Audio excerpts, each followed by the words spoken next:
Okay, is it Dr. Whitaker? Well, not yet. I'm actually enrolled in a doctorate program. So it's just Sister Whitaker, Doris Whitaker, Chaplain Whitaker, or Hey You. Okay. I like that. So I want to first open up. This is Willie Jones, and I'm president of Women for Progress, and you've tuned in to another edition of Women for Progress Radio.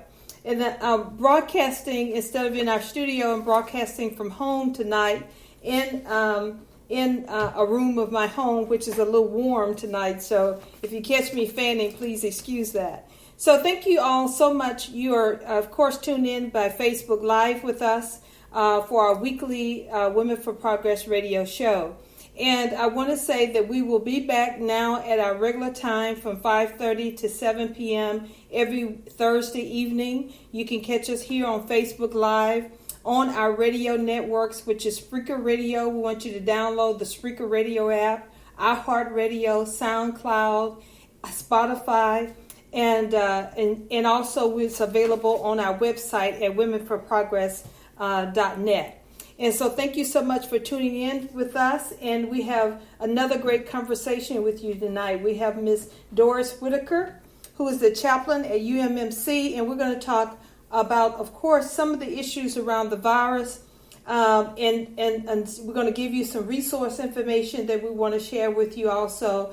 And we also want to talk a little bit about the pathway forward beyond the crisis. So thank you so much for tuning in with us tonight. We want again to ask you to continue to share our information and our recordings with your family and friends.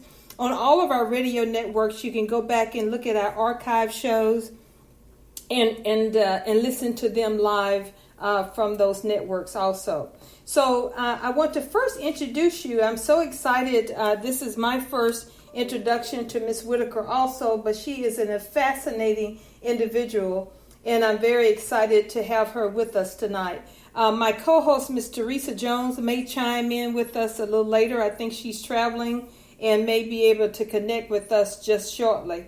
But we're going to continue the conversation. So I want to share a little bit of bio about Ms. Doris Whitaker.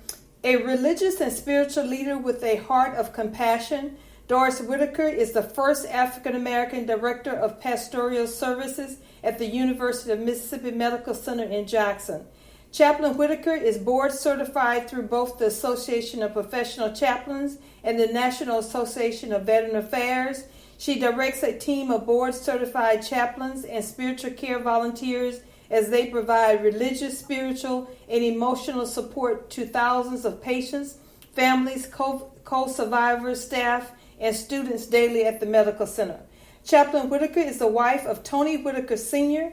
And the mother of Tony Jr., Patrick, and Aaron. She matriculated through the University of Illinois at Chicago, earning her bachelor's degree in mass communications, and Wesley Biblical Seminary in Jackson, Mississippi, earning her master's of divinity degree in pastoral ministry. Chaplain Whitaker presented Faith in Cancer at the 2018 Young Survival Coalition Summit in Orlando, Florida, and in 2019 in Austin, Texas. She regularly ministers caring for caregivers at the Mississippi Comprehensive Cancer Control Program Survivor Conferences 28 and 2019 throughout the state of Mississippi. Chaplain Whitaker provides guidance as a member of the UMMC Ethics Committee, the Mississippi Organ and Recovery Agency Advisory Committee, and the UMMC Vice Chancellor Committee on Inclusion and Diversity. Chaplain Whitaker is a two-time recipient of the Mississippi Organ and Recovery Agency Spiro Award. In 2018, she was the Chaplain of the Year, and in 2015, she was the Faith Leader of the Year. This year, Chaplain Whitaker received the 2019 UMMC Pillow Award. Above all, she has a deep love for the Word of God and God's people everywhere. Welcome to the Women for Progress radio show. Wow. Thank you for having me. I'm so excited to be here this evening. Thank you so much for taking this time out and joining us. But before we start our discussion, get into our deep topic tonight, Chaplain Whitaker, I want to talk. We at Women for Progress and Women for Progress Radio, we like to learn about the work of women and why their careers, why they chose the profession that they chose. And it's always a diverse story that ends up inspiring us in so many ways. So I want to ask you tonight, how did you get into this profession? What was the catalyst for this journey that you have as chaplain at UMMC? Wow, what an awesome and amazing question. And it is and continues to be an awesome and amazing journey. I grew up in a Catholic church, and I served in the Catholic church in Chicago as a Eucharistic minister. I've always had a heart for people and a heart for God. It wasn't until I moved to Jackson, Mississippi, about 22, maybe 23 years ago, that I joined a local church, Church of God in Christ, and I began to dig into my relationship with the Lord. It was at that time that I discovered a call upon my life. And in the Catholic Church, as well as my current denomination, women are not or were not freely allowed to operate. I don't know what to say. There were restrictions on women in ministry. I'll put it that way. And so I just began to serve in the church, but my heart was outside of the church. At that time, my children were very, very young, and we had a local nursing home in the area. And I would take my 3 kids to the nursing home, and we would just be present with the residents of the nursing home. And they didn't care much about me, the residents, but they loved my children. Wow. And we did recreational stuff, helped serve snacks, and we were just present. And if someone needed a prayer, I could pray for them. So I have a history of working, in the church, but really reaching outside the doors of the church. It wasn't until about maybe 2004, my children were all in school, and my husband said, "It's time for you to go back to school, get you a job, make some money, And so I wanted to go to a local college, but I didn't get accepted. And I came home and spoke to my husband, and he said, "Go to the seminary." And I said, "Oh, really?" Now, he's not a big church man or anything like that. But I listened to him, and I went to Wesley Biblical Seminary. It was on Northside Drive. And they accepted me. They opened their arms to me as a woman in ministry. And so that really began my journey. But I had mental restrictions coming out of the Catholic Church, being a woman in ministry in a traditional Pentecostal church. I still had those shackles on my mind. And I initially applied for the Master of Divinity program, which is the professional degree. At that time, my senior pastor had that degree. So I battled in my mind that I'm a woman. I don't need that degree. So I backed up. And I got the MA. Once I graduated, in my mind, I was going to go to another seminary to become a Christian counselor. Well, I didn't have the money. They didn't have any scholarships for me. And a friend said, "Go to the VA Medical Center." For what? They have a chaplain training program there. It's called CPE, Clinical Pastoral Education. I had no idea. And so I applied. I was at the bottom of the wait list. And I say almost miraculously, the door was open and I entered into that program. Well, I found favor with the head chaplain there, and he grilled me, "Why didn't you get your MDiv?" And I was ashamed to say, "Because I'm a woman." And I told him why. And he said, "It doesn't matter. You need to go back, get your MDiv." Men have been helpers. My husband helped me to decide to go to seminary. This gentleman helped me to backtrack and get that degree. And so I went back and got that Master of Divinity degree. And that just opened up a whole nother level. So we have to know that as women, society will put limits on us, but God doesn't. That's right. And sometimes we will put limits on ourselves too. And as you stated, and of course, society all the time. I think I was just having a conversation today with someone from the Mississippi Department of Health, and we were talking about disparities in this pandemic around women. And so we talked about some of the things that a reason why women are having some of the challenges they have is because we have over and over listened to what society has told us where we need to be, where we need to sit, where we need to stand, where we need to go, and what we need to do, and the path to get to those places. And so it's a constant challenge for us across the board.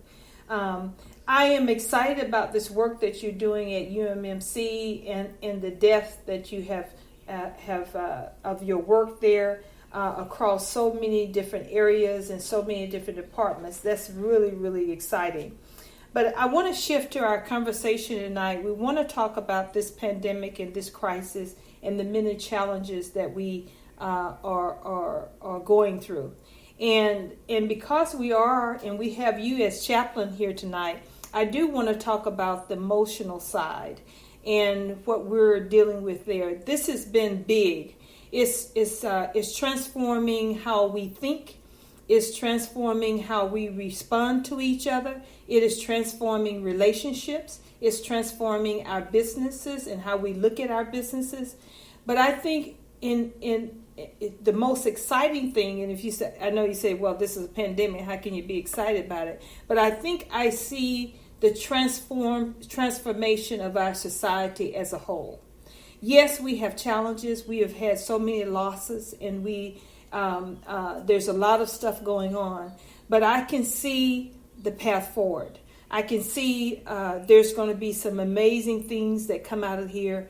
We're gonna be able to do things very, very differently. So, can you talk about that, and what is your thoughts on this particular pandemic, this crisis, what we're going through, and also the future of the next few months? Absolutely. Thank you for that question. I tried to jot down some things. Transforming. I heard a saying, and I may not get it right. Women don't know how strong they are until they get into hot water. We're like tea bags. Okay, that may be true. So we are in this pandemic, and we are being challenged in the home, at work, in the community, at church, everywhere. But that trouble can be transforming as long as we continue to walk in courage and integrity and connected to one another. We really, really need each other. I know we have this social distancing, but as long as we can connect through a telephone call, Zoom, however we need to connect, we can encourage one another not to give up hope. Hope is so important. We also have to be mindful of fear. If we allow fear to come in, it will conquer us. It will conquer us. I was diagnosed with COVID-19 last month. And the first issue I had to battle was fear. And I called a sister friend at church. She's a little bit older than me. And she said, watch that fear. I said, I know I already battled it. Fear wants to just conquer us, but we have to resist it. We have to push fear back and be confident. Be confident in our faith. Transform us. Hard times have the capability of transforming us because it causes us to get out of our boxes. It causes us to think differently. It causes us to act differently. And it causes a shift in our paradigm. We have everything we need. I believe that mankind does. Women and men, even together. We have everything we need to move forward in life. But if we back up, we won't make it. We have to just remember to be courageous, strong and courageous, communicate clearly with people, and control our thoughts. Back to that fear and back to... So I grew up in Chicago. I didn't know about cows ruminating, that word ruminating. But if we allow negative thoughts, negative emotions to run freely through our brain, we will be defeated. So we as a people, we as women, we have to learn how to grab whatever we're thinking about and bring it down and shift it into something that is positive and powerful. We have to push back negative thoughts, fearful thoughts, what ifs. We have to be open to the future. And I just believe something great, I don't even know exactly what it will look like, will be birthed out of this pandemic for everyone who's courageous enough to just continue to press forward. Your words are so encouraging, and you're right on. And when you say there's something, I just feel like there is. I think about a king's speech when he says, "I've been to the mountaintop and I can see the other side." I know there has been many challenges myself. I'm a businesswoman. I have a loved one that is disabled that I have to care for. I have grandchildren. I have my home. I have all these things that I have to juggle even through the crisis. But even in the crisis, I am hopeful. I am excited. There's an excitement there. I don't know what it's going to be like on the other side, but I just know it's going to be awesome. I think that we have a lot of work to get to that point. And I want to reiterate what you said is we as women, we have got to help and connect to each other.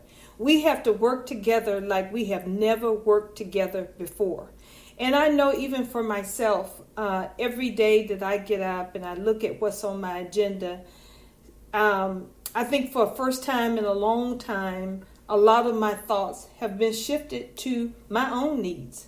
I love community service. I love giving back to my community, and I try to do that whatever I can. But through this crisis, I have been looking inward at how do I need to address this for myself personally? How do I need to take advantage of this situation to make some changes in my own life, shift my own way of thinking, make sure I prioritize, because we're talking about family and friends and those types of things. I realized today I was going through my phone and I said, through all of this, a friend that I just rely on so much, I had not even picked up the phone to give her a call. And so it's a challenge for us. But we as women, as you stated, we have everything we need to survive. It's going to take some strategic thought processes for us to get it done. And we must call on God. So how you as chaplain, and of course as a woman, how do you deal with those issues? The many issues and many hats that you have, whether personal or related to your career? I'm so glad you asked. And I want to go back a little bit to what you were talking about. In times of crisis, we as mothers, grandmothers, aunts, women, we generally tend to prioritize taking care of others. Mm-hmm. However, we don't have to feel bad about taking care of ourselves. We need to do that and extending what I call self-compassion to us. Sometimes we're harsh and critical with ourselves. Oh, I should have did this. I could have done this better. That may be true, but we have to learn how to be gentle with ourselves as well, be compassionate with ourselves, not belittle ourselves, not repeat what great-grandma said when we were little, negative things that come to us. We have to be careful not to repeat those negative words to ourselves because we hurt ourselves. Right. So self-care, self-compassion is key. The more we strengthen ourselves, the more we learn how to accept and love ourselves, it's easier for me to love and accept you. So we have to make sure that our well is full. Yes, faith is so important. In fact, the Bible says it like this: love your neighbor as you love yourself. Love your neighbor as you love yourself. And so I'm learning with my career, with my family. I also serve as associate pastor at Harvest Celebration Evangelistic Church of God in Christ. What? Tell you, God will do it. I have to prioritize. When I was sick with COVID-19, a lady from work called me. She said, well, do you want me to forward any emails to you? Do you want me to? I said, I'm dropping all of that stuff. I'm trying to survive, lady. No. And so I did. I dropped everything. And I began to really, really call on the name of the Lord. Wow. And this is what I heard from him. Learn to number your days. Learn to number your days. We have a book of life, and we have so many chapters and so many pages in our book of life. And so we need to know, am I in the right chapter? Should I be in chapter 52, or should I still be in chapter 8? So we have to number our days. And so I try to be mindful. Am I walking in my purpose? Am I walking in my calling? Do I have more life to live? What goals and hopes and dreams do I still have? I forgot what you asked me, but you just have to. No, you're hitting it on. You're answering it fully. You're answering it fully. I like that. Learn to number your days. That's right. So we can live a life of wisdom. We don't want to live haphazardly. I don't want to have to run around town when I really, really, really need to be taking care of my granddaughter today. And God can help us stay on track. And so I really want to stay on track. I really want to stay on track. Now, you talked about the COVID-19. You have contracted it. You look like you survived it well. Let's talk about that a bit, because this thing still is a curiosity for all of us. Do you know how and where you contracted it?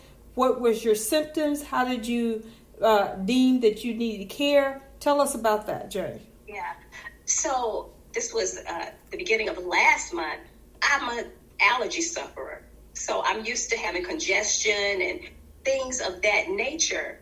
But I noticed it was a Friday evening. My husband and I, we were grocery shopping, and I was winded. I didn't think much of it. We came home. That Saturday night, when it was bedtime, my breathing was I was short of breath. I didn't have any chest pain, but I was short of breath. Then again that Sunday night. So when Monday came around, I said, I don't need to go to work. I need to get checked out. And I called my healthcare provider. Well, the clinic was closed. So I called UMC and was screened through MedCom, because I'm an employee there. And they asked me about my symptoms. They said, you need to get tested. I said, really? And they said, come on in. And so I tested. I got my results that Wednesday. And I was like, are you sure? Me, I'm positive. They're like, yeah, chaplain, you are. So that was a shock. That Monday, my husband had the foresight to say, everybody stay home. So we had been home the weekend. That Monday, all of us were home. So we were already kind of quarantined together. And then the fear came. And then I battled that out through prayer. The fear came. And we were together. One thing, I was prepared. And we as women, we have to be prepared for the unknown. When I say I was prepared, on my way home that previous week, I stopped at one of the stores and I bought 2 of the last 3 thermometers in the store. And at work, I brought cold medicine. I just was like, let me just get some things. And so I had a little care package. I brought Pedialyte because I know if you get sick, you do not want to get dehydrated. Right. So I had Pedialyte in the house. What is this stuff? Powerade Zero. Those types of things. Well, I didn't really need them. I did drink a lot because my symptoms were really just the shortness of breath, a little bit of congestion. Nobody in the house ever got a fever. Wow. We never got a fever. But I checked everybody at least 15 times a day. They were like, oh God, here she comes again. Yeah. I'm coming again. So it was scary. It was really, really scary. And I told my daughter, I said, watch me, because if my fever gets over 100.4, if I have shortness of breath, major shortness of breath, and any chest pain, we need to go get help. And so I try to gather knowledge. What am I looking for? And I've told my family, this is what we're watching for. So we kind of just weathered the storm out together. here at the house. We ordered over online for Walmart, and I felt bad because there were two little ladies delivering our Powerade Zero and the water and everything, but they left it right at the front door. So we weathered the storm. We really did. I've never prayed so much. Wow, and that was it. And also you mentioned being prepared, and you all were watchful. You were watchful of each other. Because I think one of the conversations and walkaway we want to have for this particular conversation tonight, I think when we even hear the word now, COVID-19, the first reaction is fear. And then that fear guides every single step that we do from that point. So when you talked about being prepared, being watchful, and that's all that you can do. But you can do those things that you can control, and of course, make sure you were educated about it. You knew what to watch for, and then you had that support around you to help you also. Yes, and I hated that. They were here with me, but they were here with me. And my daughter laid in the bed with me. I said, no, you don't. You need to go to your room. She said, I'm not going anywhere. Yeah. I said, oh, okay. Yeah. It's important. Okay, so let's talk a little bit more about this, because when we look at individuals like yourself who've gone through this and have weathered the storm, and I'm sure you have seen cases at UMMC that's been not as successful as your journey through the COVID-19. So what is the difference, or do you know what the difference between what you went through and for those individuals who are now sitting in the hospital and been in the hospital that have had much more severe a time and symptoms and those kind of things? Has the doctors had given any guidance at UMMC the difference between one individual and other, and how this particular virus moves differently in one individual versus another?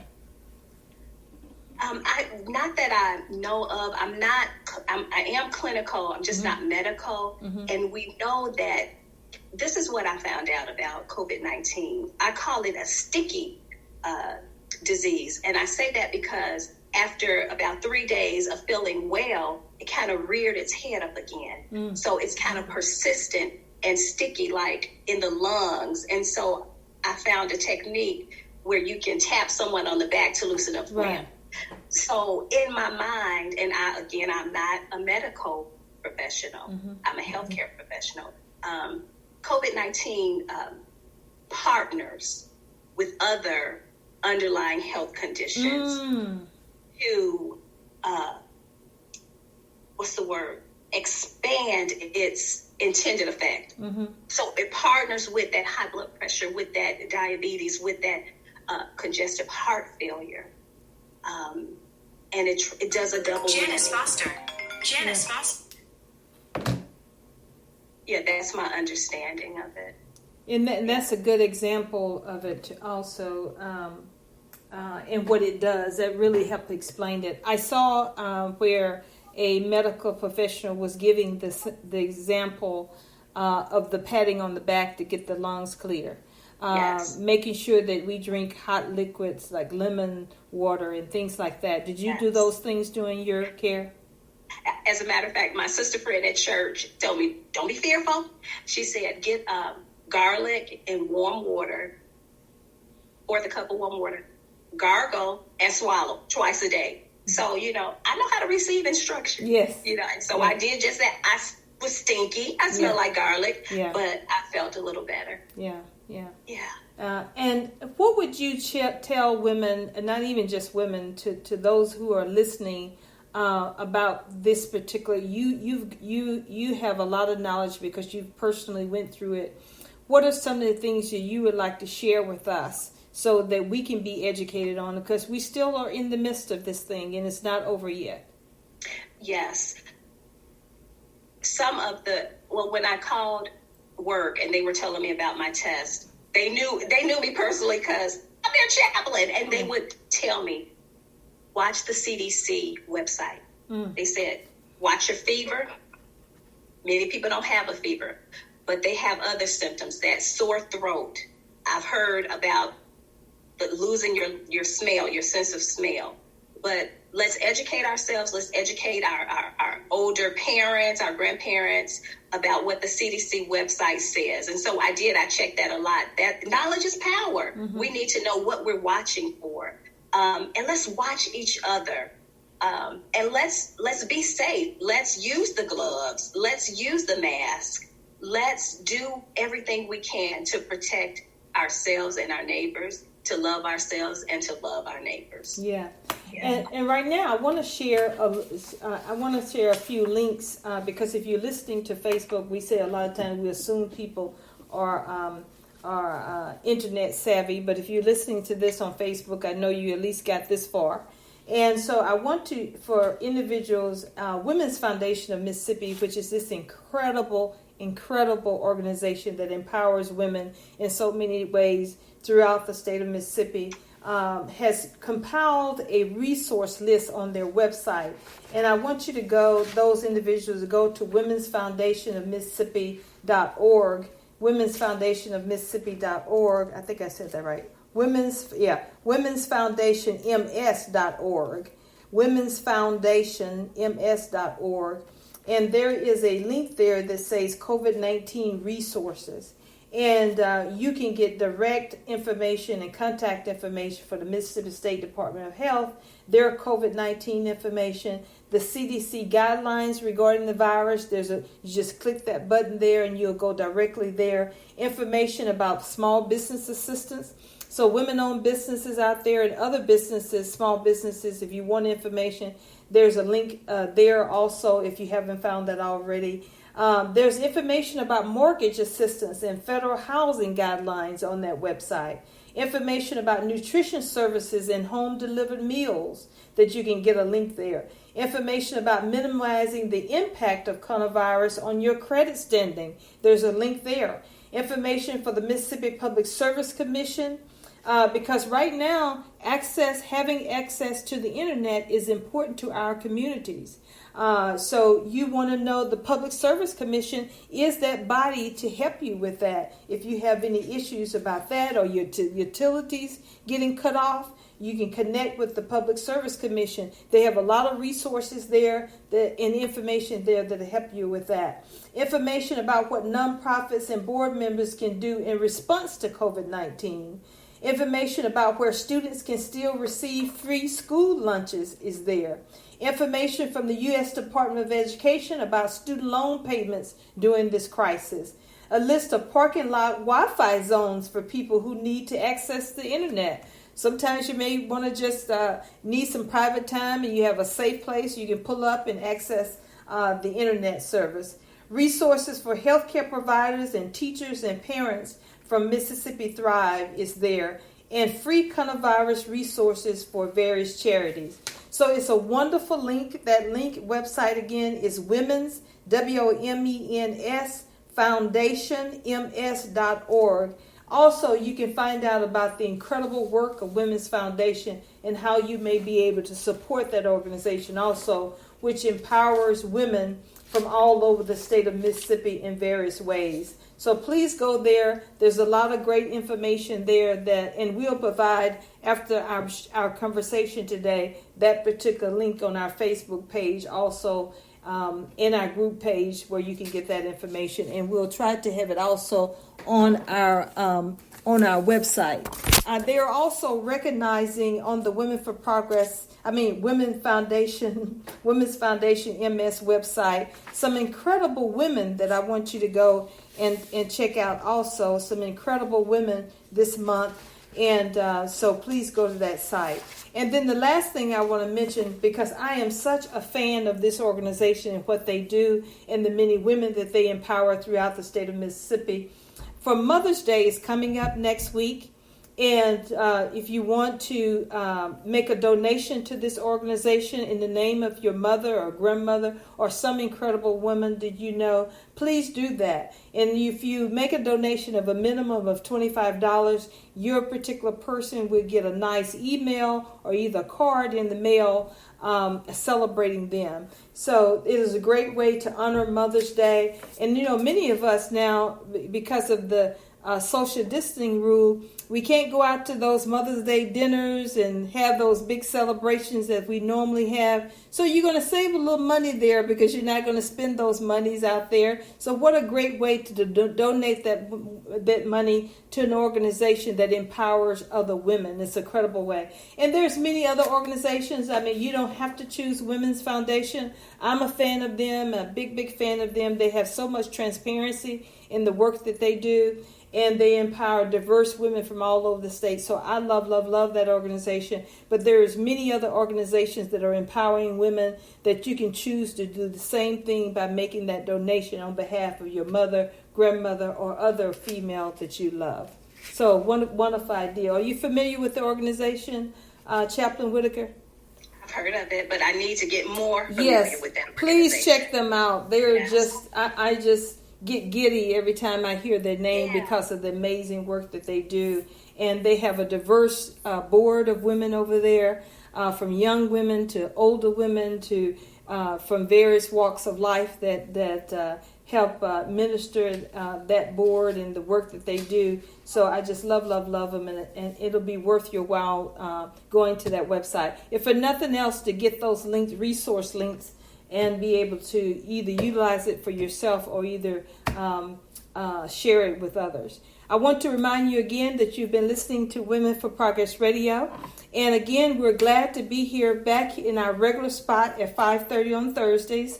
So every Thursday at 5:30 here live on Facebook and on all of our Spreaker radio networks, Spreaker Radio app. Download one of these apps right now so you can get a reminder of where we're going to be and who we're going to be talking with. That's Spreaker Radio app, iHeartRadio, SoundCloud, Spotify, Apple Podcasts. Any of those radio networks, we are on those programming, and you can get us live. And if you miss us, please go to those networks and you can listen to our archive shows. Dr. Miss Whitaker, you have been amazing tonight in our conversation. Tell us about some things that are happening in your area at UMMC that we can look forward to.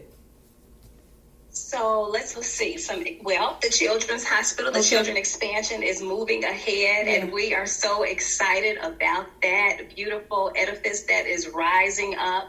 It should be finished by the end of this year. So we are so excited about the Children's Hospital. Let's see what else. There's a lot of stuff going on at UMC. And how are we got so many nurses and doctors and healthcare officials. How can we support those men and women at UMMC? So we have Public Affairs Department at UMC. You can contact them, and I'm sure they have a list of things that they need, that they would like, how people can help UMC. Right. UMC is such a huge place, and it helps so many people. We also have an Office of Patient Experience. The director there is Sky Stoker. If you have any questions about anything at UMC, you can call us there. I think it's 601-815-4545, the Office of Patient Experience at UMMC. Okay. And as we continue to go forth and, of course, reach out to our family and friends and care for each other, both physically and mentally, what would you like to leave our conversation with today in sharing with our audience? I would like to leave hope for a different and brighter future. Mm-hmm. You know, there was a Spanish flu pandemic about 100 years ago, and life changed then. So life is changing. We are evolving. We are growing, and I think things will be radically different. Mm-hmm. I even think the church will be different. Yes. When I say different, I think better. Mm-hmm. I think better. I think relationships even can grow out of this hard time, out of this pandemic. Mm-hmm. As long as we are able to really, really connect truthfully and honestly with one another. I would challenge everyone who can hear me, if you need something, ask somebody. Open up your mouth and ask someone for help. I need help. Do you know how I can do this? Somebody knows. That person may not know, but they may know someone who knows. Right. So let's open up our mouths and ask for what we need. Right. Even if it's our husband, if it's our children, if it's our boss, if it's somebody at Walmart. Yeah. Let's open up our mouths and ask for what we need. And thank you so much. I want to touch though before I wrap us up. You mentioned even the church is going to change doing this thing, and now we're getting our church on Facebook, and our church being streamed on a lot of different radio networks. And I was having some conversation with somebody the other day, and they were saying, man, I enjoy this because on Sunday mornings, I get my coffee and I get my muffin, I put my feet up, and I have a hallelujah time right in my living room. And that's amazing. I think a church is going to be challenged to get us back in the door. I agree, because I checked myself the other day. It was Sunday. I said, now, would I be eating this fruit if I was in the sanctuary? Yeah. There's no way I would be eating. So in a way, I think it's exciting that we can dispatch the churches to the local homes. Yes. So now, we talk about prayer at home. Now we have home churches, churches at home. Yeah. It's almost like the Lord has just said, go, be dispersed and go. And so we have to just go with the flow of the Holy Spirit and be confident that even if we don't know exactly what we're doing, He has a plan. Exactly. He has a plan, And that's been wonderful. Many churches are saying that they get more viewers. They've been getting more viewers online. So hopefully after it's over and done with, people who did not have church homes would now gravitate to church homes in their particular area. I think this is a wonderful thing. I think people are coming together to have Bible studies on Zoom, and I think that's wonderful for people. So we're connecting to God and really touching each other's with our hearts and our minds in many more diverse ways, and it's good. And we need to not stop that. Let's just keep this momentum. We need God in our lives to be the head of our lives, to guide us. And so we need to keep that momentum going. And I'm just amazed, and I'm sure a lot of mothers and grandmothers, I'm around a lot with my grandkids, and it's amazing to see how my grandkids are serving God and how they speak about their belief in Him and what it has just been miraculous. Sometimes I'm just stunned in my where I stand when I hear their conversations and how they connect with their own personal relationship with God. So I was recently, a couple of months ago, my car was broken into, and it was a very violent break-in in our car. I had my two grandsons with me. And it happened so quick, but it was so violent. There was glass everywhere, my major stuff stolen from my vehicle. And it was really traumatic for us. But I immediately went into gear of trying to, of course, to minimize the damage, shutting down my checking accounts and credit cards and things like that. And we got home. My 10-year-old said to me, and this is why we have to really make sure that we prioritize. He said to me, we have got to stop, and we got to stop and pray right now. We have to call our pastor and let our pastor pray for us. And I didn't realize the impact of the trauma that they had experienced, because I was in this mode of trying to shut down accounts and things like that. But they were very traumatized by the event.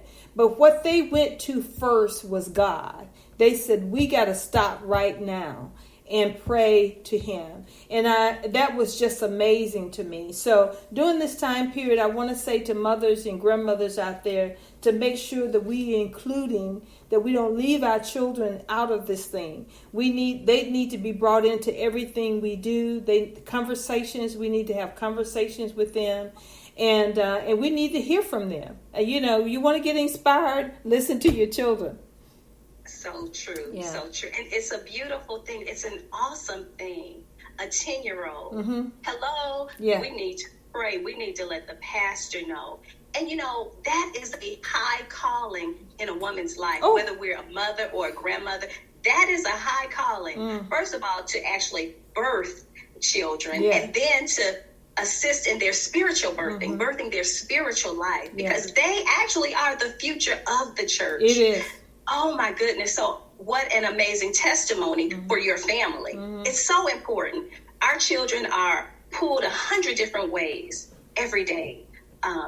So that is amazing that they are rooted and grounded in the Lord. It's a beautiful thing. Yeah. It's a beautiful thing. And they need to know him for themselves. I mean, not just to watch us pray and not watch what we do. They need to know it for ourselves. Our kids are so much smarter than we think they are. Oh, my goodness.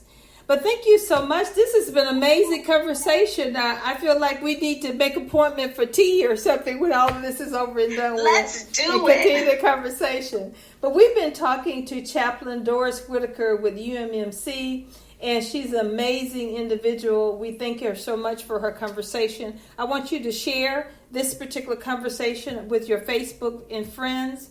And remember that this is Women for Progress Radio every Thursday at 5:30. Thanks to our producer, Miss Juanita Brown, which has shifted her amazing process now to get us Women for Progress Radio on Zoom and get us set up. So shout out to her, our executive producer, for now over 10 years. So thank you so much, Miss Brown. I know you're listening. And shout out to my co-host, too, who was not with me tonight, but I know she has some communication issues. So be well and be safe. Thank you all so much, and love on each other and care on each other and support and reach out to a woman today. Thank you so much and good evening.